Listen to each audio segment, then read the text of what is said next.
আসসালামু আলাইকুম ভিউয়ার্স। আশা করি আপনারা সবাই আল্লাহর রহমতে ভালো আছেন। আমি প্রতিদিনের মতো আপনাদের মাঝে চলে আসলাম আরেকটি ভিডিও নিয়ে। আজকের ভিডিওটি হচ্ছে আমি আপনাদের সাথে দেখাবো চিকেন নাগেট। আমি দোকানের মতো করে ঘরে যেভাবে বানাই, তো সেটা আপনাদের সাথে শেয়ার করব। আমার এই ভিডিওটি যারা দেখা শুরু করেছেন মনে করে একটা লাইক দিয়ে দিবেন। আর যারা লাইক দিয়ে শুরু করেছেন আপনাদের প্রতি অনেক ভালোবাসার অনেক কৃতজ্ঞ। আর আমার এই ভিডিওটি যারা দেখা শুরু করেছেন আশা করি ফুল ওয়াচ করে দেখবেন, এতে করে সবারই ভালো হবে। এখন আমি চিকেন নাগেটটার মধ্যে হচ্ছে কিছু আদা রসুন আর পেঁয়াজ, এটা আমার একসাথে ব্লেন্ডার করা থাকে, দিয়ে দিলাম একটু গোলমরিচ আর হচ্ছে একটু করে গরম মশলা আর কি, সব একসাথে মিক্স একটা মশলা, আর হচ্ছে একটু সয়া সস। তো আমি এখানে আর অন্য কোনো মশলা ইউজ করিনি, আর কিছু দেইনি। আর এখন হচ্ছে কিমাটার মধ্যে হচ্ছে একটু করে টমেটো সস আর হচ্ছে টমেটো সস আর হচ্ছে আর একটু মেয়োনেজ দিয়ে দিলাম, আর একটু ডিম দিব, যেহেতু আমার এটা এত বেশি শুকনো না, একটু ভিজা। আর আমি আস্ত মাংসটা হচ্ছে একটু ব্লেন্ডার করে নিয়ে কিমার মতো করে নিয়েছি। আর এখন হচ্ছে আমি বেশি করে একটু বিট ক্রিম দিয়ে দেব, যাতে করে মাংসটার যে পানিটা আছে বিট ক্রিমে শুষে নেয়। তো আপনারা চাইলে আর কি আর একটু পানি ভালো করে ঝরিয়ে কিমাটা করতে পারেন, তাহলে এত বেশি বিট ক্রিম প্রয়োজন হবে না, তাহলে ডিমও ব্যবহার করতে পারবেন। তো এই যে দেখা যাচ্ছে যে আমার এটা একটু বেশি নরম হয়ে গেছে, তো আমি আর একটু বিট ক্রিম দিয়ে পরে হচ্ছে একটু শক্ত করে তারপর হচ্ছে একটু রেস্টে রেখে দেব, যাতে করে বানাতে একটু সুবিধা হয়। তো আমি আধা ঘন্টার মতো রেস্টে রেখে তারপর হচ্ছে এখন এই যে আমার চপিং বোর্ডটাতে আমি একটু মোটা করে মোটা করে এখন এটা আমি বিছিয়ে দিয়েছি। আর এখন সুন্দর করে হচ্ছে এক এক করে কেটে নেব, কিউব কিউব করে কেটে নেব, যাতে করে সাইজগুলো দেখতে সুন্দর দেখায় আর ভালো লাগে।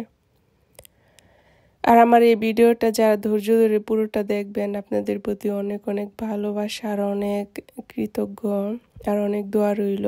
আর যারা নতুন বন্ধু হয়ে পাশে আছেন আপনারাও সম্পূর্ণটা দেখার চেষ্টা করবেন। আর যারা আমাকে এতদিন অনেক বেশি শুরু থেকে শেষ পর্যন্ত সাপোর্ট করে আসতেছেন তাদের জন্য মন থেকে অনেক দোয়া আর ভালোবাসা রইল। তো এখানে ইউটিউবে এসে অনেক মানুষের অনেক ভালোবাসা পেয়েছি, তো সবার কাছে অনেক কৃতজ্ঞ। তো আমি নাগেটটা হচ্ছে লম্বি আর বরাবর করে কেটে নেব, যাতে করে কিউব কিউব হয়। আর ছুরিটা একটু যখন ভারী হয়ে যাবে তখন একটু টিস্যু দিয়ে মুছে নিতে হবে। তো আপনাদের সাথে আমি আর কি একটু বিস্তারিত ভালো করে দেখিয়ে দিলাম আমি কিভাবে এটা বানিয়েছি। এটা চাইলে অনেক দিন ডিপে সংরক্ষণ করা যাবে, কোনো সমস্যা হবে না। তো আমরা চাইলে অনেক কিছু বানিয়ে বানিয়ে এরকম সংরক্ষণ করে রাখতে পারি। তো আমি সব সময় এরকম যখন অবসর থাকি এরকম কিছু না কিছু বানিয়ে ডিপে সংরক্ষণ করে রাখি, এতে করে সুবিধা হয়। দেখা যায় বিকেলে বা সন্ধ্যার দিকে খেতে ইচ্ছে করলে তখন বানানো থাকলে খাওয়া যায়। আর আর দোকান থেকে কিনে আনার ওই ঝামেলাটা থাকে না। দোকান থেকেও কিনে আনা হয়, জানা হয় না তা না, কিন্তু কিনে আনা হয়। কিন্তু ঘরে থাকলে দেখা যায় যে তাড়াতাড়ি ভেজে খাওয়া যায়, একটা সুবিধা অন্যরকম। আর দোকানেরগুলো তো অনেক লম্বা সময় ধরে থাকে, খেতে ওরকম বেশি মজা লাগে না। তো ভাবলাম আমি একটু ফ্রেশ ফ্রেশ ঘরেই বানিয়ে নিই। আর এই নাগেটটা হচ্ছে আমার হাজব্যান্ড অনেক পছন্দ করে, তো ভাবলাম যে তাহলে আমি বানিয়ে ফেলি, খেতে ভালো লাগবে। তো এখানে হচ্ছে আমি কিছুটা ময়দা নিয়েছি আর হচ্ছে বিট ক্রিম নিয়েছি। তো আমি ময়দাতে একটু ভালো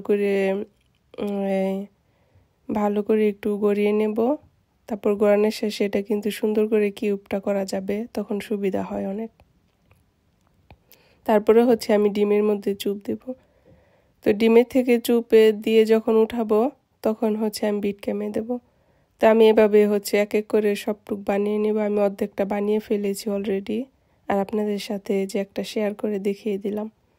তো আশা করি আপনারাও সবাই এরকম খুব সহজভাবে বানিয়ে ফেলতে পারবেন। আমার অনেক আপুদের অনেক গুণ আছে আমি দেখি ইউটিউবে, তো আপুরা এই চাইতেও সুন্দর করে বানাতে পারে। আমি যেভাবে বানাই আপনাদের সাথে আর কি ওটাই শেয়ার করলাম। আর অনেক আর কি আপনাদের আশা করি আপনাদের কাছেও ভালো লাগবে। তো মাঝে মাঝে এরকম কিছু বানিয়ে খেতে কাউকে খাওয়াতেও কিন্তু অনেক ভালো লাগে। তো ভালো লাগা থেকেই আমি এই ভিডিওগুলো করি, আর এই রেসিপিগুলো আমি বানিয়ে রেখে দিই, যাতে কোনো এক সময় অন্তত পক্ষে তো দেখতেও পারবো এই জন্য।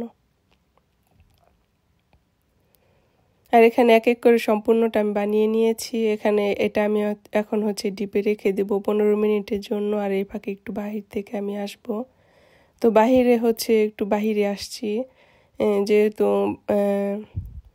একটা মেঘলাচ্ছন্ন দিন ছিল আর হচ্ছে বৃষ্টি ছিল হালকা হালকা।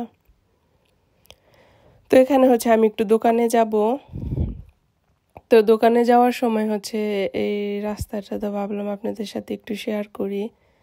তো দোকান থেকে হচ্ছে আমি একটু কিছু কিনে নিয়ে আসবো, আমার একটু দরকার কিছু, আর আপনাদের সাথে একটু শেয়ার করব।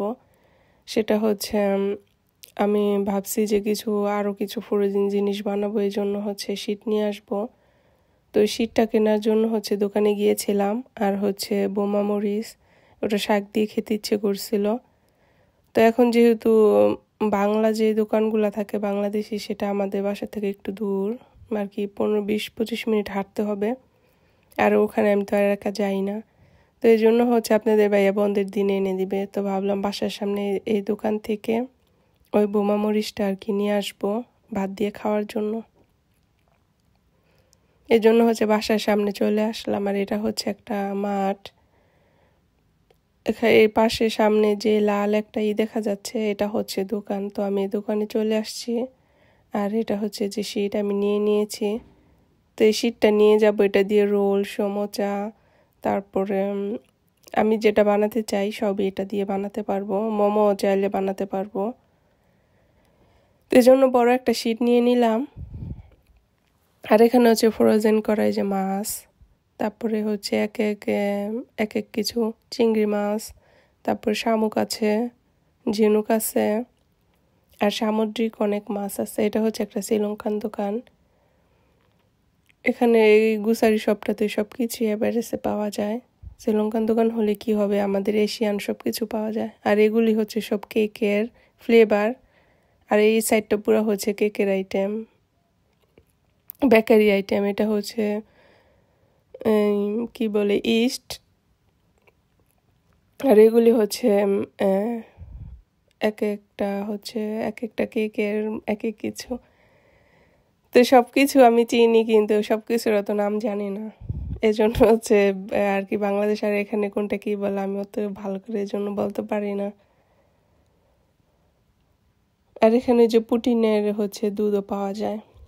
আর এগুলি হচ্ছে যে বাঁধাকপি, আর হচ্ছে কলাই, যে কালো যে কলাগুলো দেখা যাচ্ছে এগুলো হচ্ছে আফ্রিকানরা খায়। আর এই হচ্ছে নাগামরিচ। তো এই বোমা মরিচটা আমাদের ভাষায় বোমা মরিচ বলি। তো আমি এখান থেকে একটা বোমা মরিচ নিয়ে যাব, এই জন্য হচ্ছে আপনাদের সাথে একটু শেয়ার করে দেখিয়ে দিলাম। এটা ঝালও হয়, গ্রানও হয়, তো আমার কাছে ভালো লাগে।